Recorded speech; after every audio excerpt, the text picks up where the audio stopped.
The sun dipped beneath the horizon, casting an orange glow over the pristine neighborhood of Maple Grove.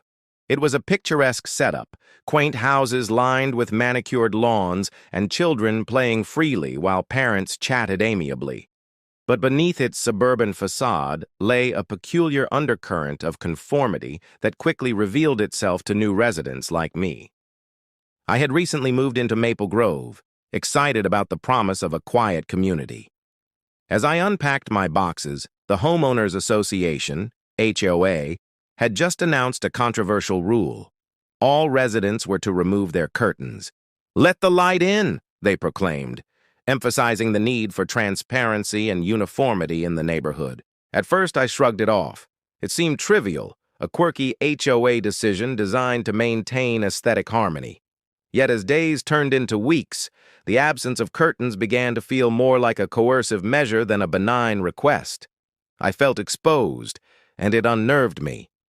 My neighbors, with their large bay windows offering undisturbed views into their homes, acted as if it were the most natural thing. Children pranced around, their laughter echoing in the evenings, while I sat there feeling uncomfortable, wondering if anyone else found it strange.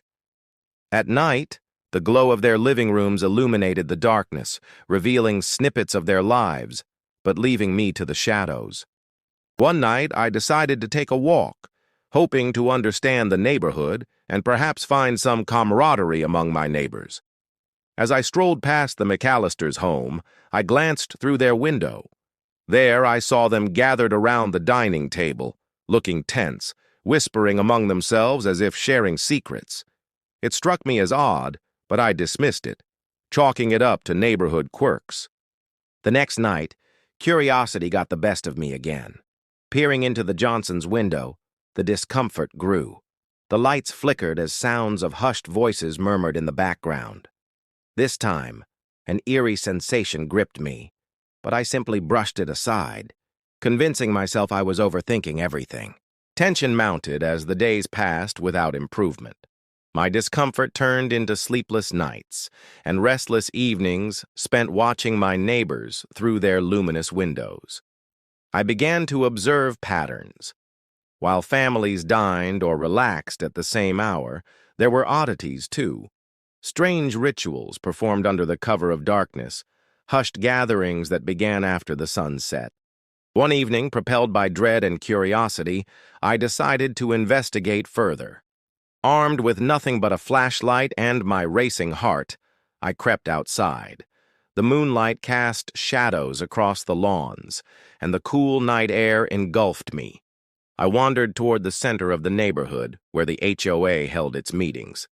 As I approached the community center, I noticed an unusual gathering in the backyard of the Smiths. My heart raced as I leaned closer, hiding behind a bush. "Tonight is the night, isn't it?" I overheard a voice say. "We need to keep watch on the newcomers. They can't be allowed to disrupt our harmony." My blood ran cold. What harmony? I realized the truth was far darker than I had imagined. The more I listened, the clearer things became. The HOA wasn't merely about appearances. They were enforcing a kind of unsettling conformity.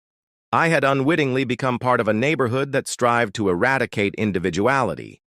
Suddenly, the light from the Smith's house illuminated an assortment of strange symbols on the ground. A circle crafted with stones, candles flickering ominously around its perimeter. My breath caught in my throat. I held my breath, unsure whether to flee or stay. Then I spotted someone else lurking at the edge of the gathering, an elderly neighbor named Mrs. Thompson. Her expression was grave as she made eye contact with me, a knowing look that chilled me to the bone. She clasped her hands tightly, mouthing the words, "Get out, before it's too late." In that moment, fear took over. I turned on my heels and sprinted home, desperate to escape the revelation that my tranquil neighborhood was hiding something sinister. Sleep was elusive that night, my mind replaying the chilling scene I had witnessed. I tossed and turned, anxious thoughts flooding in. What was the HOA truly doing, and why were they so adamant about removing curtains? Terrified but resolute, I knew I had to uncover the truth. The following day, whispers circulated about the upcoming HOA meeting. I felt a determined fire ignite within me. I needed to confront them, uncover their secrets, and protect myself and my neighbors. As evening descended, I arrived at the community center, anxiety thrumming through my veins. The meeting room was filled to the brim with residents, all of them looking alert, as if they sensed something was off. The HOA president, Mr. Harrington, stood at the front, his demeanor authoritative as he addressed everyone. "Thank you for coming," he began, his voice steady. "The past few weeks have been challenging, but unity is our strength. We must guard our community against those who threaten our way of life." I raised my hand, my heart racing. "What do you mean, Mr. Harrington? What's really going on in this neighborhood? Why the ban on curtains?" Silence enveloped the room.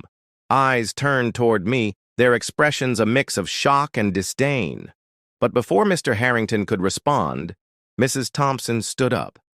"People deserve to know the truth," she exclaimed, her voice rising above the murmur of the crowd. "We can't keep pretending everything is fine. The curtains were a symbol. We let down our guard when we let them in." The crowd shifted uncomfortably. The atmosphere thickened with tension as whispers rippled through the audience. Then Mr. Harrington took a step forward, his eyes narrowing. "You need to understand, this community is about more than just aesthetics. It's about self-preservation. We have rules for a reason. Disruption can lead to chaos." I knew then that I was on the precipice of something monumental. But at what cost? You're ostracizing newcomers, and for what? A false sense of security? The room erupted into chaos, neighbors voicing their fears, echoing grievances that had simmered under the surface for too long. Curiosity gave way to outrage, and together, we began to pull back the curtain, so to speak, on the unsettling truths hidden in plain sight. As voices rose, I locked eyes with Mrs. Thompson, who smiled encouragingly. The atmosphere shifted as people began recognizing their shared concerns. Fear gave way to solidarity.